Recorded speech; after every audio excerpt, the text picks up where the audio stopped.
Baik, bismillahirrahmanirrahim. Assalamualaikum warahmatullahi wabarakatuh. Alhamdulillah hari ini kita bisa bertemu kembali ya untuk membahas ukuran variasi dan keragaman atau dispersi. Adapun untuk tujuan belajar, setelah mempelajari bab ini, Anda diharapkan mampu menjelaskan arti beberapa ukuran dispersi, kemudian menggunakan rumus-rumus ukuran dispersi, kemudian dapat menghitung beberapa ukuran dispersi, kemudian dapat menjelaskan jenis-jenis ukuran dispersi. Nah, untuk dispersi sendiri, kita bisa lihat contohnya ya. Jadi, kalau kita di sini ada 3 kelompok data ya, kelompok data 1. Di sini 88888. Jadi, kalau kita rata-rata 8. Kita buat rata-rata hitung, hasilnya 8. Kemudian untuk kelompok kedua 867910, jika kita membuat rata-rata hitung hasilnya juga 8. Kemudian untuk yang kelompok 3 angkanya 4, 6, 2, 13 dan 15. Jika kita buat rata-rata hitung hasilnya juga 8. Kalau kita melihat dari 3 kelompok ya, variasinya ternyata walaupun rata-rata hitungnya sama-sama 8, namun antara satu kelompok dengan kelompok yang lain, dia memiliki variasi yang sangat berbeda. Kalau di kelompok 1 itu tidak ada variasi ya, artinya nilainya semua seragam. Sedangkan untuk kelompok 2 di situ sudah mulai ada variasi, dan untuk yang kelompok 3 itu variasinya sangat besar ya, sangat signifikan. Itu terbukti dengan sebaran angkanya yang sangat berbeda, paling kecilnya 2, paling besarnya 15. Baik, kemudian mengapa kita perlu mempelajari dispersi? Untuk mengetahui tentang sebaran nilai pada suatu data, kemudian membandingkan sebaran data dari 2 informasi distribusi nilai. Nah, jadi kalau kita mempunyai 2 perusahaan ya, 2 perusahaan. Perusahaan pertama itu biasanya di puasa Lebaran tahun baru dia mempunyai omset yang besar ya. Jadi untuk di akhir tahun dia punya omset yang besar. Namun ada juga perusahaan yang dimana dari segi sebarannya tidak terlalu signifikan ya. Dalam artian tidak ada perbedaan antara bulan misalnya antara bulan Januari, Februari itu ada yang stabil ya, ada yang stabil, tidak terpengaruh dengan puasa Lebaran tahun baru. Kalau yang terpengaruh dengan Lebaran puasa tahun baru biasanya untuk produk yang seasonal ya. Jadi produk-produk yang dimana mereka kebutuhannya akan meningkat di saat puasa Lebaran tahun baru ya, seperti ada tepung ya, kemudian misalnya sirup ya, kemudian roti kaleng ya. Tapi ada juga yang dimana penjualannya tidak terpengaruh ya, misalnya untuk kebutuhan deterjen misalnya. Kemudian untuk misalnya buah-buahan yang mungkin cenderungannya stabil ya. Tapi ada juga buah-buahan yang memang dikhususkan di season tertentu ya. Misalnya di saat ada Imlek ya, mungkin ada beberapa yang khusus ya, tapi tidak banyak. Kemudian selanjutnya adalah kita akan menghitung nilai jarak. Nilai jarak pada suatu kelompok nilai sudah disusun menurut urutan yang terkecil sampai dengan yang terbesar. Jadi kalau kita melihat di sini nilai jarak ini menselisihkan antara nilai maksimal dan nilai minimum. Ya. Misalnya saja di sini ada data ya 50, 40, 30, 60, 70. Kemudian kita urutkan dari angka yang terkecil sampai angka yang terbesar ya. Jadi kalau misalnya angka yang terkecilnya 30, angka terbesar 70, kemudian diselisihkan sehingga nilai jaraknya adalah 40. Nah, begitu juga untuk nilai jarak kedua ya. Mungkin teman-teman bisa cari jawabannya ya untuk yang terbesar sama yang terkecilnya. yang dimana yang terbesar nilai 80, yang terkecilnya 50.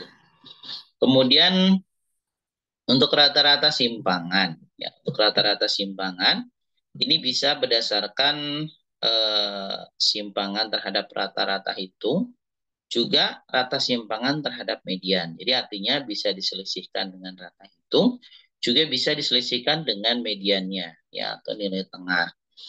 Nah, kita ambil contoh untuk contoh di mana kita disuruh mencari rata-rata simpangan, baik terhadap rata hitung maupun terhadap median dari data 50, 40, 30, 60, dan 70. Nah, bagaimana untuk penyelesaiannya? Nah, pertama kita mencari median, ya, median, mediannya nilai tengahnya. Jadi kalau misalnya kita urutkan, ya, kita urutkan, maka yang paling kecil itu 30, yang kedua 40, kemudian 50, 60, 70. Artinya 50 itu merupakan nilai median, ya. Nah, kemudian untuk rata-rata simpangan, ya, terhadap rata-rata simpangan terhadap rata-rata, ya, rata-rata simpangan terhadap rata-rata hitung, ya, terhadap rata-rata hitung, maka kita sesuai dengan rumusnya, ya, 1/5, kemudian 30 dikurang 50, kemudian ditambah 40 dikurang 50, ditambah 50 dikurang 50, ditambah 60 dikurangi 50, ditambah 70 dikurangi 50, ya. Hasilnya 60/5 sama dengan 12. Nah, perlu diketahui bahwa untuk rumusnya ini kita menggunakan absolutnya nilai. Coba dibaca di situ, rata-rata simpangan ini merupakan rata-rata hitung dari nilai absolut simpangan yang diteruskan. Jadi tidak ada angka negatif, ya. Jadi 30 dikurang 50 itu bukan negatif 20, tapi 20, ya. 20 kemudian ditambah dengan 40 dikurang 50 itu 10, kemudian ditambah 0, ditambah 10, kemudian ditambah 20. Hasilnya adalah 60. 60 dibagi 5, maka rata-rata simpangan terhadap rata-rata hitung yakni 12. Nah, karena angka medianya sama, maka hasilnya pun untuk rata-rata simpangan terhadap median juga sama, hasilnya adalah 12. Nah, kemudian Anda diminta nanti dicoba, ya. Coba di sini di rata-rata simpangan yang sudah ada jawabannya, tapi dicoba lagi. Kemudian simpangan baku. Simpangan baku merupakan salah satu ukuran dispersi yang diperoleh dari akar kuadrat positif varians. Varians adalah rata-rata hitung dari kuadrat simpangan setiap pengamatan terhadap rata-rata hitungnya. Nah, kita ambil contoh nih. Untuk soal contoh 142, yang dimana di situ ada 3 kelompok data. Kelompok data pertama adalah 50 semua, ya. Kelompok data kedua, di situ mulai ada variasi. Kemudian kelompok data ketiga itu sudah mulai ada variasinya lumayan besar, ya. Nah, untuk membuktikannya kita bisa menggunakan rumus simpangan baku, ya. Nah, di sini adalah yang akan kita cari simpangan bakunya adalah upah harian karyawan di perusahaan dalam satuan ribuan. Nah, di sini ada kelompok, masing-masing kelompok. Kemudian dari masing-masing kelompok ini angkanya kita pangkatkan 2 semua, ya. Dipangkat 2, ya, 50 pangkat 2. Kemudian ada sigma, ya, penjumlahan dari pangkatnya. Begitu juga untuk yang kelompok 2 dan kelompok 3. Namun secara jumlah, sigma X-nya ini sama semua, ya. Sigma X1, X2, dan X3-nya sama-sama 250. Kemudian kita masukkan ke rumus, ya. Di akar 1/5, ya. 1/5, kemudian 12.500 dikurangi 250 dipangkat 2, dibagi N-nya yakni 5, ya. Kurung tutup sama dengan 0. Sedangkan untuk yang kelompok kedua itu hasilnya 14,14. Kalau dirupiahkan dalam ribuan maka menjadi 14.140. Nah, untuk kelompok 3 ini hasilnya adalah 36,64. Kalau di ribuan menjadi 34.640 ya. Nah, kalau dari hasil tersebut kita bisa melihat bahwa untuk kelompok 1 ini datanya tidak bervariasi, jadi homogen ya. Untuk kelompok 2 ini relatif homogen, dan untuk data ketiganya ini kelompok datanya heterogen. Artinya semakin besar nilai simpangan bakunya, maka datanya semakin heterogen. Dan Anda diminta untuk mengerjakan ya contoh soal simpangan baku 4 ya. Oke, kemudian simpangan baku ke-6. Oke.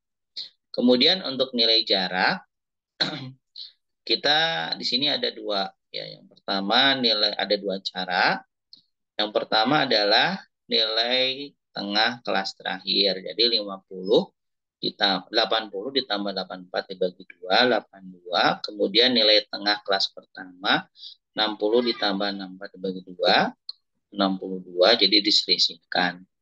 Kemudian ada juga cara yang kedua, yaitu dengan mencari batas atas kelas terakhir 84,5 dengan batas bawah kelas pertama, yakni 59,5. Nanti kita bisa lihat selisihnya ya. Nah, ternyata penyelesaian pertama kedua ini hasilnya tidak sama ya. Jadi kalau misalnya ada soal terkait ini kita menggunakan cara pertama saja ya. Baik, itu yang sesi pertama.